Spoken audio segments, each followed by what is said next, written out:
ഇത്രയും കാലം മലയാള സിനിമയുടെ പ്രാരാബ്ദം സ്റ്റാർ എന്നറിയപ്പെട്ടിരുന്ന ചേട്ടൻ പ്രൊഡക്ഷൻ സ്റ്റാറിലേക്ക് മാറിയിരിക്കുന്നു. പ്രാരാബ്ദം സ്റ്റാർ ഭരതനാട്യത്തിലേക്ക് വന്നപ്പോ ഏത് ലെവൽ സ്റ്റാർ ആവും? ഈ സിനിമാ താരങ്ങളുടെ മക്കളൊക്കെ സിനിമയിലേക്ക് വരുന്നു. ചേട്ടന്റെ വീട്ടിലും അങ്ങനെയുള്ള എന്തെങ്കിലും ആഗ്രഹങ്ങളൊക്കെ? എന്റെ മോക്ക് ഇൻട്രസ്റ്റ് ഉണ്ടെന്നാണ് ഞാൻ മനസ്സിലാക്കിയത്. അതെങ്ങനെ ചേട്ടൻ മനസ്സിലാക്കിയത്? അവൾ എന്നോട് പറഞ്ഞു.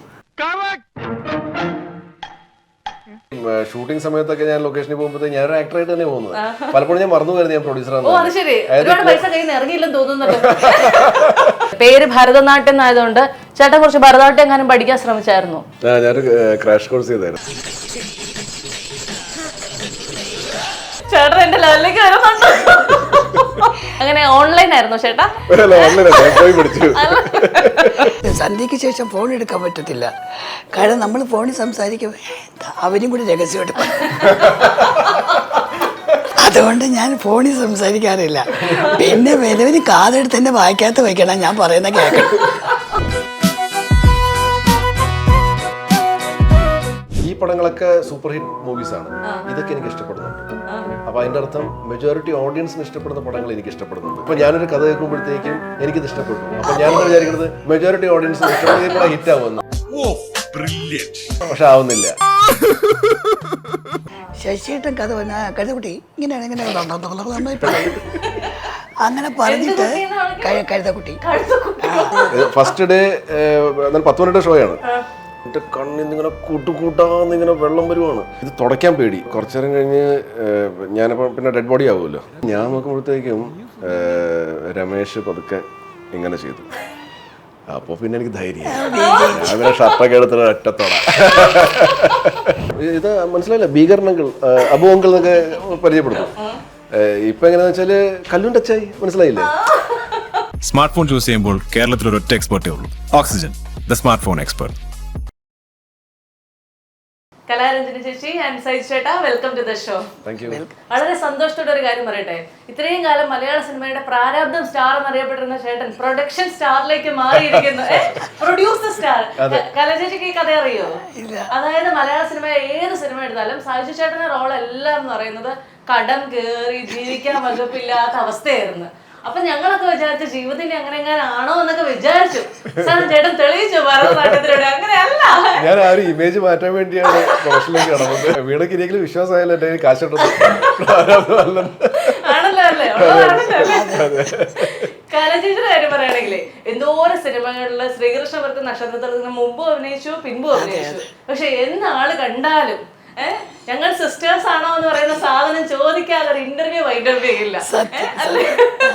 അതിൽ നിന്ന് എനിക്കൊരു മോചനമില്ലേ എന്ന് ചിന്തിച്ചിട്ടുണ്ടോ? ഇല്ല, ഞാൻ അതാ പറഞ്ഞത്. അതിനു മുമ്പ് ഞാൻ കുറെ പടം അഭിനയിച്ചു, അതിനുശേഷം. പക്ഷെ ഇന്നും പറയുന്ന അതിന്റെ അല്ലേ. അതുപോലെ ഇനി ഇതിനെ കുറിച്ചായിരിക്കും പറയുന്നത്. ചേട്ടാ, ഈ ഭരതനാട്യ സിനിമയൊക്കെ ആയതുകൊണ്ട്, പേര് ഭരതനാട്യം എന്നായതുകൊണ്ട് ചേട്ടാ കുറച്ച് ഭരതനാട്യം എങ്ങാനും പഠിക്കാൻ ശ്രമിച്ചായിരുന്നു? ഞാനൊരു ക്രാഷ് കോഴ്സ് ചെയ്തായിരുന്നു. ചേട്ടൻ എന്റെ ലെവലിലേക്ക് വരുന്നുണ്ട്.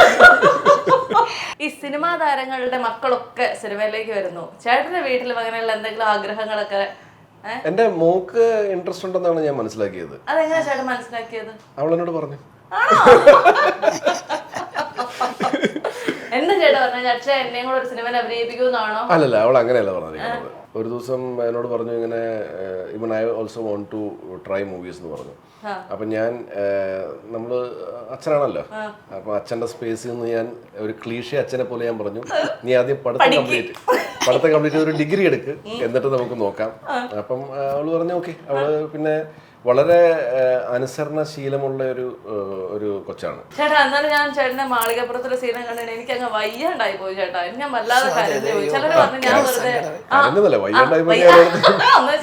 ചേട്ടൻ അഭിനയത്തിന്റെ ഒരു ഡെപ്ത് ഉണ്ട് ശരിക്കും പറഞ്ഞതാ. ആ ചെരുപ്പൊക്കെ കിടക്കണ എനിക്ക് ഭയങ്കര മാനസിക വിഷമമായിരുന്നു.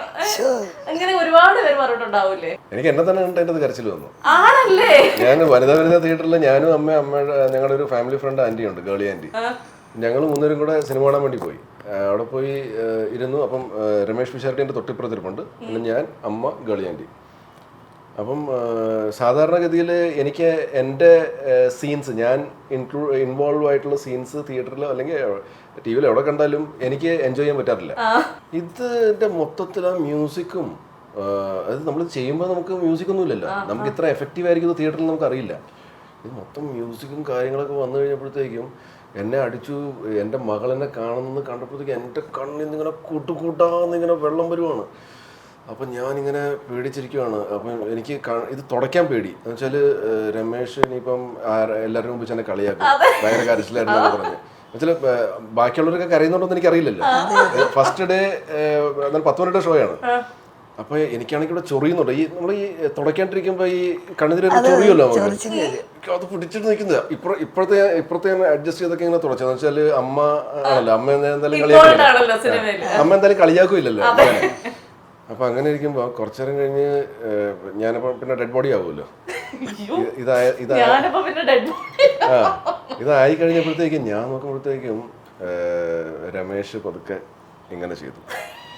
അപ്പൊ പിന്നെ എനിക്ക് ധൈര്യം ഷർട്ടൊക്കെ എടുത്തിട്ട് ഒറ്റത്തോടെ. അല്ല, ഞാൻ ഈ ശ്രീകൃഷ്ണ നക്ഷത്രത്തിലെ ആനന്ദവല്ലിയുടെ കാര്യം പറഞ്ഞ പോലെയാണ് ചേട്ടന് മറ്റേ ആ അറക്കലബൂയിൽ നിന്നൊരു മോചനം ഇല്ല എന്നുള്ളൊരു അവസ്ഥയാണ്. എവിടെ ചെന്നാലും ആ സാധനം ചോദിക്കും. ഞാൻ പിന്നെ ഇപ്പം ഒരു കുറച്ച് ചേഞ്ച് ഉണ്ട്. അതായത് മാളികപ്പുറം വന്നതിന് ശേഷം അറക്കലബൂ ഇപ്പോഴും ഉണ്ട് കേട്ടോ, definitely. അറക്കലബൂ is A big mile stone in my career, അത് സംശയമില്ലാത്ത കാര്യമാണ്. പക്ഷേ ഇപ്പൊ കുറെ പേരൊക്കെ കല്ലൂന്റെ അച്ചായി എന്ന് പറയാറുണ്ട്. പണ്ട് അമ്മ അച്ഛന്മാര് കുട്ടികളുടെ പറയും ഇത് മനസ്സിലായില്ല, ഭീകരണങ്ങൾ അബുവങ്കൾ എന്നൊക്കെ പരിചയപ്പെടും. ഇപ്പൊ എങ്ങനെയാന്ന് വെച്ചാല് കല്ലൂന്റെ അച്ചായി മനസ്സിലായില്ല. ഈ ഒരുപാട് ന്യൂജൻ സിനിമകളൊക്കെ വന്നുകൊണ്ട് ഞാൻ ചോദിക്കുകയാണെ, കലച്ചേച്ചിക്ക് ഈ അടുത്ത കാലത്ത് ഭയങ്കരമായിട്ട് ഇഷ്ടപ്പെട്ട ഒരു സിനിമ ഏതായിരിക്കും? മാളികപ്പുറം. ആണോ? മാളികപ്പുറമാണ് എനിക്ക് ഇഷ്ടപ്പെട്ടത്. ചേട്ടനോട് ചോദിച്ചാലോ? എനിക്ക് ഈ വർഷം റിലീസായ പല പടങ്ങളും എനിക്ക് ഇഷ്ടപ്പെട്ടു. മഞ്ഞുമൽ ബോയ്സ് എനിക്ക് ഇഷ്ടപ്പെട്ടു, ആവേശം എനിക്ക് ഇഷ്ടപ്പെട്ടു. ഞാൻ തിയേറ്ററിൽ പോയി കണ്ട സിനിമകൾ പ്രേമലു എനിക്ക് പക്ഷേ തിയേറ്ററിൽ കാണാൻ പറ്റില്ല, എനിക്ക് ഇഷ്ടപ്പെട്ട സിനിമയാണ്. അപ്പൊ ഇവിടേക്കാണ് നമുക്ക് പ്രശ്നം പറ്റുന്നത്. അതായത് ഈ പടങ്ങളൊക്കെ സൂപ്പർ ഹിറ്റ് മൂവീസ് ആണ്, ഇതൊക്കെ എനിക്ക് ഇഷ്ടപ്പെടുന്നുണ്ട്. അപ്പൊ അതിന്റെ അർത്ഥം മെജോറിറ്റി ഓഡിയൻസിന് ഇഷ്ടപ്പെടുന്ന പടങ്ങൾ എനിക്ക് ഇഷ്ടപ്പെടുന്നുണ്ട്. അപ്പൊ ഞാനൊരു കഥ കേൾക്കുമ്പോഴത്തേക്കും എനിക്കിത് ഇഷ്ടപ്പെട്ടു. അപ്പൊ ഞാനെന്താ വിചാരിക്കുന്നത്, മെജോറിറ്റി ഓഡിയൻസിന് ഇഷ്ടപ്പെടുന്ന ഹിറ്റ് ആവുമെന്ന്. പക്ഷെ ആവുന്നില്ല. അല്ല, ഞാൻ പറയണേ എല്ലാ പടം ആവുന്നില്ലല്ലോ. ഞാനൊരു എക്സ്പ്ലനേഷൻ തന്നതാണ്. എല്ലാ ഹിറ്റ് പടങ്ങളും എനിക്ക് ഇഷ്ടമാണ്. ഇവിടെ ഗോഡ് ഫാദർ ഹിറ്റാണ്, ചിത്രം ഹിറ്റാണ്, ഇതൊക്കെ വർഷങ്ങളോളം ഓടിയ പടങ്ങളാണ്. ഇതൊക്കെ ഞാൻ 50 പ്രാവശ്യം കണ്ട് VCR ഒക്കെ ഞാൻ കണ്ടിട്ടുണ്ട്. ഒരു പ്രാവശ്യം തിയേറ്ററിലും, ബാക്കിയൊക്കെ പിന്നെ കാസറ്റ് ഇട്ട് VCR. അപ്പൊ ഞാൻ വിചാരിക്കുന്നു ഓക്കെ, എന്താണ് ഇത്രയും സൂപ്പർ വർഷം ഓടിയിട്ടുണ്ട്, ഒരു വർഷമൊക്കെ ഓടിയ പടങ്ങളാണ്. അപ്പം എനിക്ക് എത്ര ഇഷ്ടപ്പെട്ടുകൊണ്ടാണല്ലോ ഞാനും 50 പ്രാവശ്യം കണ്ടിരിക്കുന്നത്. അപ്പൊ ഞാൻ ഇപ്പൊ ഒരു കഥ കേൾക്കുമ്പോഴത്തേക്ക് സിനിമ നടനായി. അപ്പൊ ഞാനൊരു കഥ കേൾക്കുമ്പോഴത്തേക്ക് അടിപൊളി, ഇത് എന്റർടൈൻ ചെയ്തു. അപ്പൊ അതിന്റെ അർത്ഥം മിക്കവാറും പേർക്ക് ഇഷ്ടപ്പെടും. ഇത് പറഞ്ഞ് ചെയ്യുന്നതാണ് ചില പടങ്ങളൊന്നും ഓടുന്നില്ല. അപ്പൊ അതിനെപ്പറ്റി ഞാൻ പറയുകയായിരുന്നു. അല്ല, അത് ഞാൻ നിങ്ങളൊക്കെ ചോദിക്കുമായിരുന്നു എന്താണ് സംഭവിക്കുന്നത്. അല്ല, അതിന്റെ കാരണം കഥ പറയുന്ന ആളിന്റെ കഴിവാണ്. ചിലത് കഥ പറയുമ്പം കേട്ടിരിക്കാൻ കൊള്ളാം, ചിലർ കഥ പറയുന്നത് വലിയ ഇതായാലും ഇങ്ങനെയാണ് കഥ, പക്ഷെ ഫ്രെയിമില് അസലായിട്ട് കാണിക്കുന്നതാണ് ശശിയേട്ടൻ കഥ പറഞ്ഞാൽ കഴുതക്കുട്ടി ഇങ്ങനെയാണ് പറയും. അങ്ങനെ പറഞ്ഞിട്ട് കഴുതക്കുട്ടി കഴുതക്കുട്ടി പറഞ്ഞപ്പോൾ ദേഷ്യം വരുമ്പോൾ കഴുതക്കുട്ടി നമ്മൾ എടുത്തെടുത്ത് ചോദ്യം ചോദിച്ചാൽ കഴുതക്കുട്ടി പറയുന്നത് ചെയ്താൽ മതിയെന്ന്. പക്ഷേ ഫ്രെയിമിൽ അതൊരു മാസമായിരിക്കും. കൊച്ചിനീവ കഥ പറയുന്ന കേട്ടാൽ പടം നമ്മുടെ മുമ്പിൽ നിൽക്കും. ഈശ്വര 70 മൂവിയിൽ ഇങ്ങനെ നിൽക്കും നമുക്ക്, പക്ഷെ ഫ്രെയിമിൽ അത്ര കാണത്തില്ല. അങ്ങനെ കഥ പറഞ്ഞ് നമ്മളെ ആപ്പിലാക്കുന്ന അങ്ങനെ പലരുണ്ട്. നമ്മൾ നന്നായിരിക്കുന്നു എന്ന് പറഞ്ഞാൽ ഫ്രെയിമിൽ വരണം. കലചേച്ചി ഇങ്ങനെ പട്ടുസാരി കൊടുത്ത് കൈ നിറച്ച് വളയൊക്കെ ഇട്ടിരിക്കുന്നതാണ് ഏട്ടാ. ഈ ഒരു ഷൂട്ടിനെങ്കിലും ഞാൻ കുറച്ച് മുണ്ടൊക്കെ കൊടുത്തൊരു മലയാളി മങ്കനായിട്ടിരിക്കാന്ന്. അതെ, ഈ ഒരു ഗെറ്റപ്പ് കണ്ടപ്പോഴാണോ ഇങ്ങനെയൊക്കെ മാറാൻ അങ്ങനെ ഒരു ഐഡിയ വന്നു. അതെ, എങ്ങനെ ചേട്ടാ പ്രൊഡക്ഷനിലേക്കൊക്കെ ഇറങ്ങിയിട്ട് നല്ല ടെൻഷൻ ഉറക്കമില്ലായ്മ അങ്ങനെയൊക്കെ ഉണ്ടോ? ടെൻഷൻ ആക്ച്വലി ഇല്ലായിരുന്നു കേട്ടോ. വെച്ചാല് എന്റെ പാർട്ട്ണറായ തോമസ് തിരുവല്ല എന്ന് പറഞ്ഞ അദ്ദേഹവും അദ്ദേഹത്തിന്റെ ടീമും ഭയങ്കര എഫിഷ്യന്റ് ആയിരുന്നു. അപ്പൊ ഈ ഷൂട്ടിംഗ് സമയത്തൊക്കെ ഞാൻ ലൊക്കേഷനിൽ പോകുമ്പോഴത്തേക്ക് ഞാനൊരു ആക്ടറായിട്ട് തന്നെ പോകുന്നത്. പലപ്പോഴും ഞാൻ മറന്നു പോയിരുന്നു ഞാൻ പ്രൊഡ്യൂസറാണ്. അതെ അതെ, മൊത്തം തോമസായിട്ട് ചെലവാക്കിയ. അതായത് നമ്മുടെ ഈ ക്ലോസ് ഒക്കെ എടുക്കുമ്പോഴത്തേക്കും ക്ലാപ്പ് തൊട്ടടുത്ത് നിന്നിട്ടാണല്ലോ ഇങ്ങനെ അടിക്കുന്നത്. അപ്പം ഈ ക്ലാപ്പിൽ അപ്പൊ നമ്മൾ നാച്ചുറലി ക്ലാപ്പ് നോക്കൂല്ലോ. അപ്പോൾ അവിടെ സൈജു കുറുപ്പ് എന്റർടൈൻമെന്റ്സ് ചെറുതായിട്ട് എഴുതിയിട്ടുണ്ട്. ഞാൻ പ്രൊഡ്യൂസർ കൂടെ ആണല്ലോ തോട്ട് പ്രോസസ് അപ്പോഴാണ് പോകുന്നത്. സാധാരണ ഈ പ്രൊഡ്യൂസേഴ്സ് ആയിട്ടുള്ള ആക്ടേഴ്സ് എപ്പോഴും പറയും നമുക്ക് നമ്മുടെ പൈസയാണല്ലോ പോകുന്നത്, അതുകൊണ്ട് നമുക്ക് ഉറക്കില്ല, നമുക്ക് എങ്ങനെയും പെട്ടെന്ന് സിനിമ തീർക്കണം, വേണമെങ്കിൽ അന്നത്തെ ദിവസം നമുക്ക് ബ്രേക്ക് കൊടുക്കാതെ പോയാലോ എന്നൊക്കെ ആലോചിക്കാറുണ്ട്. അങ്ങനെയുള്ള ഒരു ആലോചനകളും പോയിട്ടില്ല. ടെൻഷനും ഒരു ഇതും ഇല്ലാത്ത അങ്ങനെ പ്രൊഡ്യൂസറെ ഞങ്ങൾ അറിഞ്ഞിട്ടേ ഇല്ല. ഐ സീരിയസ്ലി ഡൗട്ട് ചേട്ടാ പൈസ കൊടുക്കിയിട്ടുണ്ടോ? ഇല്ല, കൊടുക്കിട്ടില്ല.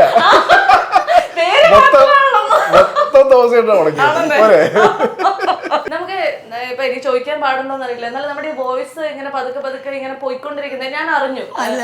അല്ല അത് പോയിക്കൊണ്ടിരിക്കല്ലേ, ഇപ്പൊ വോയിസ് വന്നിരിക്കുന്നു. തിരിച്ചു വന്നോണ്ടിരിക്കുകയാണ്. തീരെയില്ലായിരുന്നു, അതാ ഒരു സമയത്ത് പോയതാണ്. പിന്നെ അത് തിരിച്ചു കുറേശ്ശെ വന്നോണ്ടിരിക്കുകയാണ്. അപ്പൊ ഈ സിനിമ ഏതെങ്കിലും സിനിമകൾക്ക് ഇതൊരു വിഷയമായിട്ടുണ്ടോ? അല്ലല്ല, ചില ഒട്ടും ശബ്ദമില്ലാതെ എനിക്ക് എന്തെങ്കിലും ജലദോഷം വരുമ്പോൾ ഏത് അസുഖം വന്നാലും പെട്ടെന്ന് എഫക്റ്റ് ആവുന്ന ത്രോട്ടിനാണ്. അപ്പം അഭിനയിക്കാൻ നിൽക്കുമ്പോൾ ഇപ്പം ഒരാളുടെ ഡയലോഗ് കഴിഞ്ഞിട്ട് അല്ലെങ്കിൽ ഞാൻ ഡയലോഗ് പറഞ്ഞിട്ട് അടുത്തുള്ള കോ ആർട്ടിസ്റ്റിന് റിയാക്ട് ചെയ്യണ്ടേ. അതിന് ആ ഡയലോഗ് ഞാൻ എന്താ പറഞ്ഞതെന്ന് അവരറിയണ്ടേ. അത് ചിലർക്ക് പറ്റുമോ, എന്താ പറഞ്ഞത്, ഞാൻ എന്താ റിയാക്ട് ചെയ്യണ്ടേ. പ്രോമിറ്റ് ചെയ്യുന്നവർ പറയുമ്പോൾ അതിന് മുമ്പേ അല്ലേ പറയുന്നത്, ആ ടൈമിങ് പോവും. പക്ഷെ അങ്ങനെയൊക്കെ ബുദ്ധിമുട്ടിയിട്ടുണ്ട് കേട്ടോ. പിന്നെ ഡയലോഗ് പറയുന്നതൊക്കെ ക്ലോസിൽ എടുത്തിട്ട് പിന്നെ അല്ലാതെ അങ്ങനെ അഡ്ജസ്റ്റ് ചെയ്തിട്ടുണ്ട് എനിക്ക് വേണ്ടി. ആരെങ്കിലും സംസാരിക്കുമ്പോൾ രഹസ്യമായിട്ട് സന്ധ്യയ്ക്ക് ശേഷം ഫോൺ എടുക്കാൻ പറ്റത്തില്ല.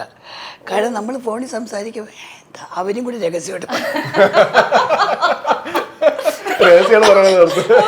അതുകൊണ്ട് ഞാൻ ഫോണിൽ സംസാരിക്കാറില്ല. പിന്നെ വലുവിന് കാതെടുത്ത് തന്നെ വായിക്കാത്ത വയ്ക്കണം ഞാൻ പറയുന്ന കേൾക്കണം. ഈ ഉർവശി ചേച്ചിയുടെയും കൽപ്പന ചേച്ചിയുടെയും മക്കളെ സിനിമയിലേക്ക് വരാൻ ആഗ്രഹിക്കുന്നു, വന്നുകൊണ്ടിരിക്കുന്നു, ഈ ഒരു ഫേസിലാണല്ലോ. ചേച്ചിയുടെ മകൻ എന്നാ സിനിമയിലേക്ക് വരാ? അവനും വരും. ആണോ? ഉറപ്പായിട്ട് വരും.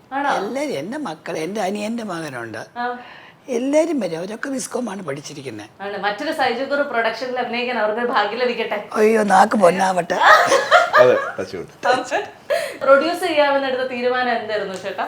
തീരുമാനം എനിക്ക് അത്രയും ഞാൻ കോൺഫിഡന്റ് ആയിരുന്നു ആ സബ്ജക്റ്റിൽ. പിന്നെ എനിക്ക് ഷോൾഡർ ചെയ്യാൻ പറ്റുന്ന ഒരു ബഡ്ജറ്റാണ്.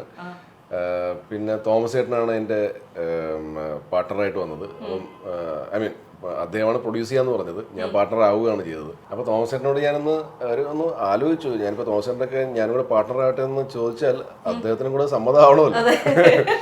അപ്പം ഇനി അദ്ദേഹം ഇനിയിപ്പോൾ എന്നോട് പറയാനുള്ള മടി കാരണം ചിലപ്പം ഇനിയിപ്പം ഈ പടമേ പ്രൊഡ്യൂസ് ചെയ്യേണ്ടതൊക്കെ വെച്ചാലും എന്നൊക്കെ ഉള്ളൊരു സാധനം എൻ്റെ മനസ്സിൽ കൂടെ പോയി. പക്ഷെ പിന്നെ ഞാൻ ധൈര്യം സംഭരിച്ച് ഞാനൊക്കെ ചോദിച്ചു. അപ്പോൾ സ്പോണ്ടേനിയസ്ലി പുള്ളി പറഞ്ഞു അടിപൊളിയായിരിക്കും, നമുക്ക് ഒന്ന് ചെയ്യാന്ന് പറഞ്ഞു. അന്താക്ഷരി എന്ന് പറഞ്ഞ ഒരു പടം ചെയ്തായിരുന്നു. അപ്പൊ അത് അന്താക്ഷരി ആക്ച്വലി ഒരു പാൻ ഇന്ത്യൻ ടൈറ്റിലാണ്. എല്ലാവർക്കും മനസ്സിലാവും അല്ലെ. അതേപോലെ ഭരതനാട്യം എല്ലാവർക്കും മനസ്സിലാവും, ആരും അങ്ങനെ മറന്നുപോകില്ല. അപ്പൊ ഇത് പിന്നെ ഒരു സമയത്ത് ഇത് സാറ്റലൈറ്റ് ചാനൽസിലും OTT പ്ലാറ്റ്ഫോമിലൊക്കെ വരുമ്പോൾ നമുക്ക് നോൺ മലയാളീസ് പോലും ഇതൊന്ന് കണ്ടു നോക്കാന്ന്. ഭരതനാട്യത്തിലെ ആക്ടറിനെയാണോ പ്രൊഡ്യൂസറിനെയാണോ ചേട്ടനായിട്ട് ഇഷ്ടം? ഭയങ്കര ചോദ്യം. എനിക്ക് തോന്നുന്നു ഇപ്പം ഇവരുമായിട്ടൊക്കെ ഇന്ററാക്ട് ചെയ്യുമ്പോഴത്തേക്കും എനിക്ക് തോന്നുന്നു ഇവർക്ക് എന്നിൽ നടനേക്കാളും ഇഷ്ടം പ്രൊഡ്യൂസറെ തോന്നുന്നു.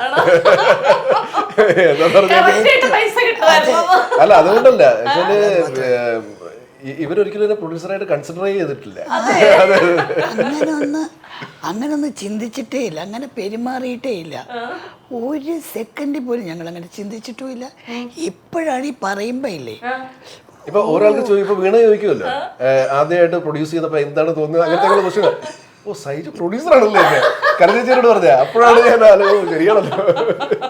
സൈചേട്ടൻ കൽപ്പന ചേച്ചിയുടെ കൂടെ ഉർവശി ചേച്ചിയുടെ ആരുടെയും കൂടെ അഭിനയിച്ചിട്ടില്ലേ? കൽപ്പന ചേച്ചി ഉള്ള ഒരു പടത്തിൽ ഞാൻ അഭിനയിച്ചിട്ടുണ്ട്, പക്ഷേ കോമ്പിനേഷൻ ഒന്നുമില്ലായിരുന്നു. പക്ഷേ അതിൻ്റെ അകത്തെ ക്യാരക്ടർ ആക്ച്വലി നമ്മൾ ഇന്ററാക്ട് ചെയ്യുന്ന സമയത്ത് അത് ഞാൻ പറയാൻ വിട്ടുപോയി. ഡോൾഫിൻസ് എന്ന് പറഞ്ഞ പടമാണ്. അതിൻ്റെ അകത്ത് എന്ത് മനോഹരമായ ക്യാരക്ടർ, എന്ത് രസമായിട്ടാണ് കൽപ്പന ചേച്ചി ചെയ്തത്. സുരേഷ് ചേട്ടന്റെ പേരായിട്ടാണ് അതിൻ്റെ അകത്ത് അഭിനയിച്ചത്. ഭയങ്കര ഇമോഷണൽ ടച്ചിങ് ക്യാരക്ടറാണ് അല്ലേ? അതെ, അനൂപ് മേനോൻ അത് നിർബന്ധിച്ച് കൽപ്പന ചേച്ചി തന്നെ ചെയ്യണം എന്നും പറഞ്ഞ് ചെയ്ത പടം. ഇവര് തമ്മിലുള്ള സിമിലാരിറ്റി ചേട്ടൻ എപ്പോഴെന്തെങ്കിലും ഫീൽ ചെയ്തിട്ടുണ്ടോ എന്ന്? ആക്ച്വലി ഇവര് മൂന്നുപേരും ഏകദേശം സിസ്റ്റേഴ്സ് ആണെന്ന് തന്നെ തോന്നൂല എല്ലാവരും അല്ലേ? നല്ല ഫേസ് കട്ടാണ്. അല്ല അത് തന്നെ നല്ല ഫേസ് കട്ടും, പിന്നെ മൂന്നുപേരും വളരെ ബ്യൂട്ടിഫുൾ ആയിട്ടുള്ള inner soul also is very beautiful. അതെ. ചേച്ചിക്ക് സൈചേട്ടനെ കുറിച്ച് ഏറ്റവും ഭയങ്കര നന്നായി തോന്നിയ ഒരു കാര്യം എന്താ ചേച്ചി? നന്നായിട്ട് തോന്നിയ അല്ല പെരുമാറ്റം, ഞാൻ പറഞ്ഞില്ലേ പെരുമാറ്റം. പിന്നെ അതൊരു നല്ല നടൻ, ഏറ്റവും വലിയ നടന്മാരിലും അങ്ങനെ വരണമെന്നില്ല, നല്ലൊരു മനസ്സിന്റെ ഉടമയാണ്. ഈ ഭരതനാട്യത്തിന്റെ കുറച്ച് വാർത്തകളൊക്കെ വന്നത് ഇങ്ങനെ ഞാൻ നോക്കിയപ്പോഴേ സൈജു കുറുപ്പ് എന്ന നടൻ ഒന്നും കാണാതെ ഭരതനാട്യം കളിക്കാൻ ഇറങ്ങുമെന്ന്. അത് ഈ കൃഷ്ണദാസ് അത് പണിയാ എനിക്ക്. ആ ഷോട്ട് എന്റെ ഡയലോഗ് കൊണ്ട് ലാസ്റ്റ് ഇട്ടിട്ട് പിന്നെ എഴുതി കാണിക്കുന്ന പ്രൊഡ്യൂസ് ബൈ സൈജു കുറുപ്പ് അവരെന്നെ ട്രോളാക്കാൻ വേണ്ടിട്ട്. ചേട്ടന് ഈ സിനിമയിൽ ഏറ്റവും ഇഷ്ടപ്പെട്ട അല്ലെങ്കിൽ ഏറ്റവും ആസ്വദിച്ച ഒരു കാര്യം എന്തായിരിക്കും ചേട്ടാ? ആദ്യമായിട്ടാണ് ഹോട്ടലിൽ താമസിക്കാണ്ട് ഞാനൊരു വീട് വാടകയ്ക്ക് എടുത്തിട്ട് നമ്മൾ 1.5 മാസത്തേക്ക് 2 മാസത്തേക്ക് ഒരു വീട് വാടകയ്ക്ക് എടുത്തു. എന്നിട്ട് അവിടെയാണ് ഞാനും എൻ്റെ സ്റ്റാഫും തോമസ് ചേട്ടൻ്റെ സ്റ്റാഫും ഒക്കെ താമസിച്ചുകൊണ്ടിരുന്നത്. ഒരു 4 ബെഡ്റൂം ഒരു വീടായിരുന്നു. ബിജു എന്ന് പറഞ്ഞ ഒരാളുടെ അവിടെ അടുത്തുള്ള എന്ത് കംഫർട്ടബിൾ ആയിരുന്നു ആ സ്പേസ്. അവിടെ അതിന്റെ ഓപ്പോസിറ്റ് താമസിക്കുന്ന ചേട്ടനൊക്കെ ഇടയ്ക്ക് നമുക്ക് ചക്കയൊക്കെ കൊണ്ടുതരും. അല്ല ഇത് തന്നുകൊണ്ടല്ല, ഞങ്ങളുടെ ഭയങ്കര സ്നേഹമുള്ള ആൾക്കാരാണ്. അപ്പൊ ഞാൻ ഈ ഡയറ്റിലാണ്. അപ്പൊ അവിടെ ഒരു ചായക്കട ഉണ്ടായിരുന്നു ഒരു ചേട്ടന്റെ. അപ്പം അവിടെ സാധാരണ നമ്മുടെ ഇഡലിയും പുട്ടും ദോശയും എല്ലാം കിട്ടും. അപ്പം ഞാൻ നമ്മുടെ ഇതിന്റെ മില്ലറ്റ്സിന്റെ പുട്ട് പൊടി വൈഫ് വന്നപ്പോൾ എനിക്ക് കുറച്ച് കൊണ്ടു തന്നു. അപ്പം ഇത് എങ്ങനെ ഉണ്ടാക്കും, ഇത് നമുക്ക് പരിപാടി അങ്ങനെ അറിയില്ല. നോർമൽ പുട്ട് തന്നെ അറിയില്ല, പിന്നെ മില്ലറ്റിന്റെ പുട്ടിന്റെ കണക്കൊന്നും നമുക്കറിയില്ല, എത്ര വെള്ളം ചേർക്കണം, എത്ര അത് തന്നെ അതേ പറഞ്ഞ നോർമൽ പുട്ടിന്റെ തന്നെ അറിയില്ല. അപ്പം ഞാൻ പറഞ്ഞ എന്റെ സ്റ്റാഫ് ബാലുവിന്റെ ഒക്കെ എടാ ചേട്ടൻ്റെ ഒക്കെ ഒന്ന് റിക്വസ്റ്റ് ചെയ്ത് നോക്കാവോ, ഒന്ന് ഉണ്ടാക്കി തരാൻ പറ്റുമെന്ന്.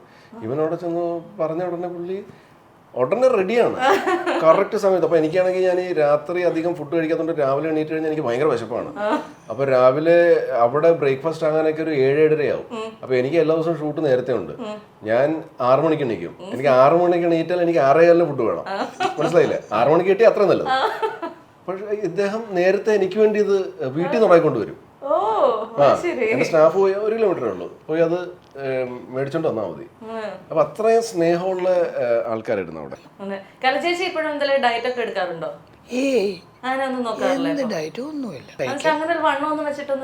ഫ്രെയിമിൽ അങ്ങനല്ല, ഫ്രെയിമിൽ നന്നായിട്ട് തോന്നും. അങ്ങനെ കുറച്ച് ബുദ്ധിമുട്ടുകൾ ചില ആൾക്കാർക്കുണ്ട്. ഉറങ്ങിയിട്ട് കഴിച്ചു കഴിഞ്ഞാൽ ചട്ടിക്കലം പോലെ ഇരിക്കുമ്പോൾ ഇത്രയും ഇത് അവിടെ പകൽ ഉറങ്ങാനൊക്കത്തില്ല എനിക്ക്. ഉറങ്ങിയിട്ട് കഴിച്ചു അയ്യോ ഇവിടെ കുറ്റം. പിന്നെ വേറൊന്ന്, ഇങ്ങനെ മുടി ഇങ്ങനെ പണ്ടൊക്കെ അതല്ലായിരുന്നു, ഇവിടെ മൊത്തം മുടി, ഇവിടെ മൊത്തം മുടി, ഇവിടെ മൊത്തം മുടി. വാക്സ് ചെയ്യാൻ പറ്റത്തില്ല, അങ്ങനെ എടുക്കാൻ പറ്റത്തില്ല. എനിക്ക് തടിച്ചപ്പോൾ വരും. ദേഹത്തിങ്ങനെ തൊട്ടാൽ 2 മിനിറ്റ് കഴിയുമ്പോൾ ഇത് ചുമന്ന് തടിച്ച് വരും. അങ്ങനെ സ്കിന്നാ. അപ്പോൾ വാക്സ് ചെയ്യാൻ പറ്റത്തില്ല. അപ്പോൾ ഈ കുറ്റിക്കാട്ടിൽ 2 കണ്ണു പോലെ ഈ ഉറങ്ങിയ കൂട്ടുവരിയാം ഇവിടുത്തെ ഇതിപ്പം പ്രായമായപ്പം പോയതാ. ഇവിടുന്ന് ഇവിടം വരെ കൂട്ടുവരിയോ, ഇവിടെ മുടി, മീശ, താടി. ഒയ്യോ എന്റെ ദൈവം, ഈ രൂപത്തിൽ അഭിനയിക്കാൻ വന്നതാ തൻ്റെ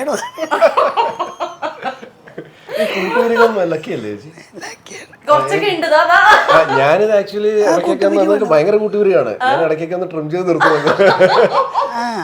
ഉണ്ടോന്ന് ചോദിച്ചാൽ ഉണ്ട്, പിന്നെ ലക്ക് പോകാൻ പാടില്ല, അതുകൊണ്ട് അത് എടുക്കാറില്ല. ഏതായാലും പറയുന്നതെല്ലാം വളരെ വ്യക്തമായും വൃത്തിയായി ഫ്രെയിമിൽ വന്നിട്ടുള്ള ഒരു സിനിമയാണ് ഭരതനാട്യം എന്ന് ഞങ്ങൾ വിശ്വസിക്കുന്നു. ഉറപ്പായിട്ടും ആണല്ലേ? ഉറപ്പായിട്ടും. ചേച്ചിയൊക്കെ ഇത്രയും കോൺഫിഡന്റ് ആയിട്ട് ഒരു സിനിമയെ കുറിച്ച് പറയുന്നു. സിനിമ ഗംഭീര വിജയമായിട്ട്. സൈജു കുറുപ്പ് എന്ന പ്രൊഡ്യൂസർ വളർന്ന് ആല് പോലെ അതെ അതെ, ആര് പോലെ ആകട്ടെ. ഒരുപാട് സിനിമകൾ ചേട്ടനെ പ്രൊഡ്യൂസ് ചെയ്യാൻ പറ്റട്ടെ അല്ലേ? പിന്നെ ആദ്യം പറഞ്ഞ പോലെ ചേട്ടന്റെ മകളെയും കലച്ചേച്ചിയുടെ മകനെയും ഒക്കെ സിനിമയിലേക്ക് കൊണ്ടുവരാനുള്ള ഒരു കാരണമായി ചേട്ടൻ മാറട്ടെ. ഓൾ ദി വെരി ബെസ്റ്റ് ചേട്ടാ. അപ്പൊ ഏതൊരു ആൾക്കാരോട് ഭരതനാട്യം റിലീസ് ആവുകയാണ്, എന്താണ് പറയാനുള്ളത്? അതെ, ഓഗസ്റ്റ് 23-നാണ് ഭരതനാട്യം റിലീസാവുന്നത്. ഓൾ ഇന്ത്യ റിലീസാണ്. നിങ്ങളുടെ അടുത്തുള്ള തിയേറ്റേഴ്സിൽ പോയി കാണുക. ഒരു ഹോൾസം ഫാമിലി കോമഡി എൻ്റർടൈനറാണ്. നിങ്ങൾ ഒരിക്കലും നിരാശരാവില്ല. Take this word from me. Bharatanatyam ഉറപ്പായിട്ടും പോയി തിയേറ്ററിൽ കാണുക. കുടുംബത്തോടൊപ്പം പോയി കാണുക. എല്ലാവർക്കും എല്ലാവർക്കും കാണാൻ പറ്റും. ഓൾ ദി ബെസ്റ്റ് ചേട്ടാ. Thank you Vinod. Thank you. Smart phone choose ചെയ്യുമ്പോൾ കേരളത്തിൽ ഒരൊറ്റ എക്സ്പെർട്ടേ ഉള്ളൂ. Oxygen, the smart phone expert.